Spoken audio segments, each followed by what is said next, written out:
सरिता जी के घुटनों में तकलीफ रहती थी, जिसके कारण वे चल फिर नहीं पाती थी। घर में उनके अलावा उनका बेटा सतीश, बहू प्रभा और एक पोती आयशा थी। सतीश की शादी को 6 साल हो चुके थे। पिछले 5 साल तक सरिता जी ही पूरा घर संभालती थी। घर का एक एक सामान वह खुद मंगवाती थी। बहू बेटे भी कभी उनके काम में दखल नहीं देते थे। सरिता जी पूरे रौब के साथ घर में रहती थी। सतीश और प्रभा पर पूरा कंट्रोल रखती थी। कहाँ जाना है, आज घर में क्या बनेगा, घर में कितना राशन आएगा।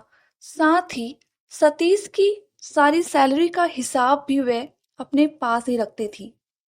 शुरू शुरू में प्रभा को इससे बड़ी तकलीफ होती थी, लेकिन जब सतीश ने समझाया, माँ की बात का बुरा नहीं माना करो, पापा के टाइम से सारा घर वो ही संभालती आ रही हैं, अब वे अपना रुबरुबा खोना नहीं चाहती, तो हमें ऐसा ही चलने देते हैं। धीरे धीरे प्रभा भी इसी रंग में रंग गई। अब उससे अपनी सास से कोई प्रॉब्लम नहीं थी। वह किचन का काम संभालती, उसमें भी सरिता जी अपनी पसंद का खाना बनवाती थी। कुछ दिन बाद प्रभा अपने आप को फ्री मानने लगी कि सारा जिम्मेदारी तो माँ जी उठा रही है। लेकिन अभी 1 साल पहले उनकी अचानक तबीयत खराब हो गई। 1 महीने तक बिस्तर पर पड़ी रही। अगला महीना शुरू हुआ तो वे हर बार की तरह सतीश अपनी सैलरी लेकर माँ के पास गया। सरिता जी ने बहू को बुलाकर कहा, अब यह तुम रखो, मुझसे अब कुछ नहीं हो पाएगा। इस घर की बागडोर तुम ही संभालो। ये सुनकर प्रभा बोली, नहीं माँ जी, सब कुछ आप ही संभालोगी। अब बैठे बैठे बस काम बताती जाइए, हम करते जाएंगे जैसे पहले करते थे। यह सुनकर सतीश को बहुत आश्चर्य हुआ कि कुछ साल पहले तो यह घर की बागडोर संभालने के लिए उससे झगड़ रही थी। अचानक इसे क्या हो गया? सरिता जी बोली, लेकिन बहू, कल मुझे कुछ हो गया तब भी तो तुम ही संभालोगी। प्रभा ने जवाब दिया, नहीं माँ जी, आपको कुछ नहीं होगा, आप ही संभाल रही हैं, आप ही संभालोगी। उस दिन उस दिन से सरिता जी का स्वभाव बदल गया। उन्हें बहू के रूप में बेटी नजर आने लगी। पहले वे सारा कुछ अपने हाथ में इसलिए रखना चाहती थी कि कहीं मेरे बेटे बहू मेरे पर जुल्म ना करने लगे, कहीं बेटा आंखें ना बदल ले, कहीं मुझे घर से ना निकाल दे। प्रभा पहले की तरह ही माँ जी को पसंद की सब्जी बनाती थी। घर का सामान वे खुद लेने जाती, लेकिन आकर एक एक पैसे का हिसाब अपनी सास को देती और बाकी बचे पैसे भी उन्हें दे देती थी। एक दिन प्रभा अपने पिहर गई थी। सतीश अपने ऑफिस जा चुका था। शाम को दोनों ऑफिस वापस आ गए। तब सरिता जी ने दोनों को अपने कमरे में बुलाया। बेटा, मैंने आज वकील को बुलाकर अपनी वसीयत कर दी है। यह घर तेरे नाम कर दिया है और ये तिजोरी की चाबी, जेवर, रुपये, पैसे सब मैं बहू को देना चाहती हूँ। तभी प्रभा बोली, माँ जी, इसकी क्या जरूरत है, आप ही संभाल लिए ये सब। सरिता जी बोली, बेटा, मुझे तुम दोनों पर भरोसा नहीं था, जैसा कि आजकल हो रहा है। बुजुर्गों के साथ बुरा सलूक किया जा रहा है। मैं उससे डर गई थी, लेकिन अब मुझे तुम दोनों पर विश्वास है, इसलिए मैं ये सब तुम्हें सौंप देना चाहती हूँ।